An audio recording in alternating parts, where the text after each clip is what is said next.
Hi, my name is Ashleigh Brown and I am the Knowledge Exchange and Learning Coordinator for Ecosystem Restoration Communities, which is a grassroots movement of initiatives around the world that are restoring degraded ecosystems, both through ecosystem restoration, rewilding and regenerative agriculture. And this movement is very inspiring. There are now 80 initiatives around the world, and it was born 7 years ago when a man called John D. Liu came up with, he had a recurring dream. He's an ecologist and a filmmaker, and he spent a lot of his time documenting large-scale ecosystem restoration projects around the world, such as the Loess Plateau project in China, which has restored an area the size of Belgium. And he had been meeting lots and lots of people around the world that wanted to, restore their land, but didn't know how and didn't have the labour or the money to do so. And on the other side, there were a lot of people that he was meeting, young people living in cities, feeling really disconnected from our ecosystems and very concerned about climate change and really wanting to do something. And so he came up with this idea to bring the two groups together. And it was originally called Ecosystem Restoration Camps, with the idea being that people would come and camp on land that needed to be restored. And then when they were there, they would learn how to do it, and that they would all do it together. And he kept having this dream to the point where he wrote down this idea in the Permaculture magazine, and it was published. Lots of people saw it, came together and created this organisation. And I was one of those people. I don't have a background in ecology, I have a background in international development, but I felt so scared about climate collapse and really wanted to do something and didn't know what to do. I discovered ecosystem restoration through John Liu's documentary called Green Gold, and it totally changed my life from being really scared and quite depressed to being really hopeful and active. I reached out to John on Facebook, didn't expect him to respond, and he invited me to the working group that became the Ecosystem Restoration Camps, now Communities movement. And this movement does a lot for food security. And I'm going to share some stories from the ERCs themselves later about how they do that. One of which is called Henbant, and it's in Wales, which is where I am now. And you might not be able to imagine the fact that this is a farm, but it is. And it's a really inspiring story, which I'll tell you a bit later on. So the Ecosystem Restoration Communities movement, it functions like a network, and we, like I said earlier, we have 80 initiatives around the world that are all grassroots, community-based initiatives, organisations that were started by someone who could tell that the land around them was dying and really wanted to do something about it. It's a real movement of everyday people who are just rolling up their sleeves and getting on with it, getting on with fixing the world. And that's what I find so inspiring about it, because clearly we can't wait for governments to take action, and we need everyone all around the world to be doing this at the same time right now. It needs to become the defining act of humanity. You know, it needs to be our top priority if we're going to continue to live on this planet in a stable way. So the way that the foundation works, we have a central foundation that is made up of 10 people, and those 10 people, including myself, all have expertise in different areas that we can offer to the ERC initiatives that may not have access to them otherwise. Through our connection with John and all of the other people that we know, we have an amazing advisory council of people that are really pioneers in this work, and people who have really been doing it for a long time and really know how to do it, and they can share their knowledge and wisdom with us. We have professional fundraisers, we have professional education specialists like me who help the ERCs to create trainings so that they can scale out their impact. We have people who can help with communications and promotion. So we get approached by large global newspapers like The Guardian and The Resurgence, The Ecologist, who want to share the stories of these initiatives, who otherwise wouldn't have access to these sorts of global media companies. We help the ERCs collect data so that we can gather a global data set to share with universities and policymakers on how the positive impacts that ecosystem restoration is having on our world. And we also connect the ERCs with each other so that we can foster this collaborative knowledge exchange between all of these initiatives on what has worked for them and what hasn't, what has been challenging, what solutions have they found to fix X, Y, and Z problems, and how can that information be shared so that an ERC struggling with desertification in Kenya can try a tree planting technique that has worked in a desertified area in Mexico, for instance. So it's a really, really vibrant community of people. And our strategy now is all about scaling out, as I said earlier.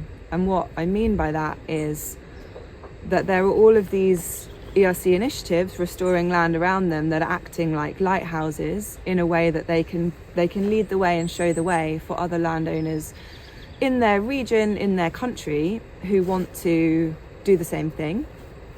And so we have lots of human scale initiatives that are feeding their communities and stabilizing climates, restarting water cycles, stopping flooding and drought, and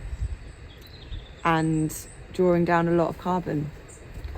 And I am personally really excited about this scaling out idea. I think that we need places where people come back to the land, and that can only really happen with lots of smaller scale initiatives rather than large top-down ones.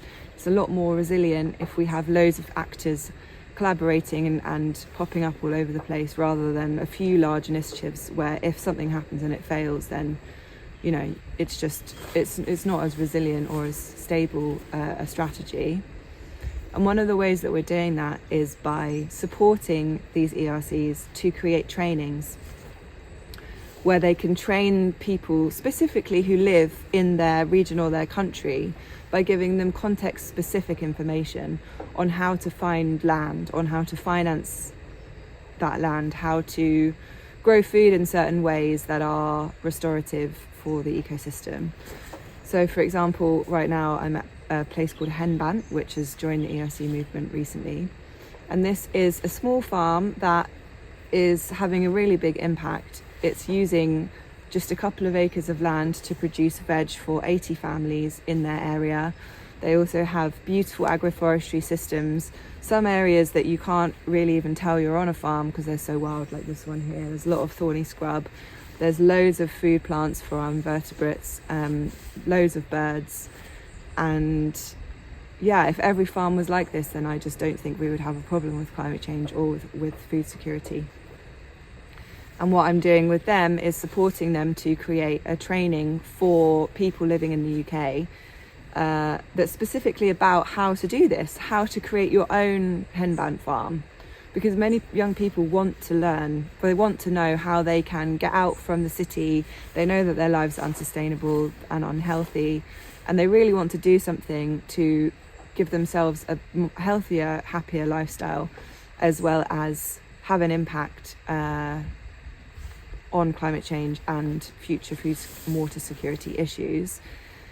So we're bringing together all of the experts in this field from the UK and beyond to teach them how to do that, with the idea that it multiplies the number of ERC henbands that there are around the UK and hopefully beyond. And it's just one of 80 initiatives. So imagine the impact of doing that if every ERC did that, and that's what we're aiming for. We already have a rewilding training in Devon that's trained 100 people already on how to create their own rewilding projects, 50 people every year. Imagine 50 new rewilding projects in the UK every year. We've also got a project in Spain called Altiplano, which is restoring highly desertified land in the south of Spain. They have a training now for Spanish people on how to replicate these ecosystem restoration projects. So that's what we mean by scaling out, and we're really excited about it, and it's really working. So now I want be a bit more personal and tell you some more stories about the ERCs themselves. The first one that I want to share with you is called Habiba. And Habiba is based in Egypt. And the reason that this story is inspiring is, well, there's many reasons, but it was started by a man called Maged, who used to work in the tourism industry. And he lives in the South Sinai, which is an area that's highly desertified. It rains maybe once every couple of years, and when it rains, it pours and floods. And there was a terrorist attack there that stopped the tourists from coming for a good 5 years or so. And what that meant was that the people that lived, the indigenous people that live in that area, were relying on tourism income, and they didn't have enough food to feed themselves. And what he realized was that food security in that region was really, unstable and not present. So he started experimenting with how he could grow food, bearing in mind, like I said, this is an area with very, very, very low rainfall and a lot of heat. And he still managed to find a way, completely self-taught, to create a small regenerative farm that is building soil and biomass and biodiversity, as well as feeding his community. And slowly over time, rather than going to his neighbours and preaching to them, they started coming to him, and he shared his knowledge, his seeds, his little plants. And now there are 100 families. Now there are 100 families that he's been working with. They've planted 6,000 trees. They've conducted 40 research projects, and they're teaching 450 children about ecosystem restoration and regenerative agriculture, and just generally how to live sustainably. Another ERC which is really inspiring when it comes to food security is called Contour Lines. And they started in 2019, so they're a very young organisation. They're based in Guatemala, and what they do is they support families and communities who have cut down some of the rainforest in order to grow food, to live a subsistence life. But the way that they've done that is by planting monocultures of corn, where they've used slash and burn agriculture. So they've cut down the forest, they've burnt off the stubble, and then they've used chemicals to grow the corn. And this has been a disaster for biodiversity, as well as for our climate and for their own health and access to food.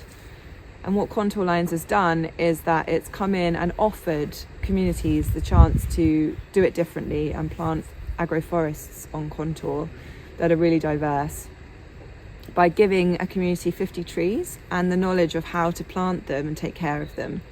And then if the family has done that successfully and followed all of the instructions and the trees are doing well, then they'll get another 50 trees, and then an exponential amount of trees every time, and the forest grows and the gaps in the rainforest fill, even though it's food producing, they're farms essentially, but they say that the Amazon is one big food forest, and this is a truly sustainable indigenous way of feeding ourselves that is really critical, that we go back to that way of growing food for a future that is not scary for us. They've had a really, really high success rate, and they've already planted 2.8 million trees, working with 398 communities across the country, and that's in 5 years. And the success rate of their projects, I think, comes down to the fact that they don't treat people like charity cases. It's not some Western NGO going in and taking pity on people. It's empowering them with work grants rather than charity, and giving them the chance, like in any other country, to access resources that they need to do something with, rather than there being any sort of pity or any sort of patronisingness. And that's really worked for them, as well as the doing things incrementally and only giving small numbers of trees until success has been shown, commitment's been shown, and it's spread really rapidly, and it's really, really inspiring. Another ERC which is doing really inspiring work when it comes to food security is called Doku, and they're based in Malaysia, in the Malaysian Borneo, which is a place, as we all know, that was once full of beautiful primary tropical forest and has been really degraded by specifically palm oil plantations. And a lot of these palm oil plantations are now really exhausted, because tropical forests, all of their biomass and their fertility is in the above ground vegetation. When you remove that, the soil exhausts itself really fast, and the land isn't fertile anymore. And so what Dokyo is doing is that it's giving jobs to local people. It's currently working with 2,000 hectares across Borneo, and they're using commercial bamboo to kickstart the soil, to put the soil microbes and the soil life back in, using the biomass of bamboo, and they're then selling that bamboo in an integrated value supply chain, where they're creating botanical extracts and larvae insect protein as animal feed. And it's a closed loop system for regenerating the industrial agriculture landscape that they've been left with. So that just gives you a quick whistle-stop tour of the ERC movement. I hope that you found this informative and inspiring, and without this movement, I don't know what I would do, really. I think I would just never get out of bed ever again. But because of this job and because of being involved in ecosystem restoration, I have motivation to keep getting up every day. Even if the news is scary, I still know that I'm contributing towards a better world and a survivable future for future generations, including myself, you know. And every day I'm seeing more and more people wanting to get involved, wanting to train with us, wanting to start their own projects. It's hard not to be hopeful when you work in ecosystem restoration, and hope is incredibly good for the soul and the mind. So if you want to find out more, you can go to our website. It's www.erc.earth. There are loads of ways that you can get involved. You can donate. Obviously, donations are really needed for this work. You can volunteer with us. We have something called the Restoration Project Finder, where you can type in where you want to go, which ERC you want to visit, what time of year, what skills you have, and then it matches you with an ERC that's looking for people like you. And we've matched hundreds of people to ERCs across the world since launching this platform only a few years ago. And you can train with us, like I've said. So we have all of these different training opportunities for you, to give you a career in this field, because we need millions of people who know what they're doing to step up and restore the earth with us. Thank you for listening.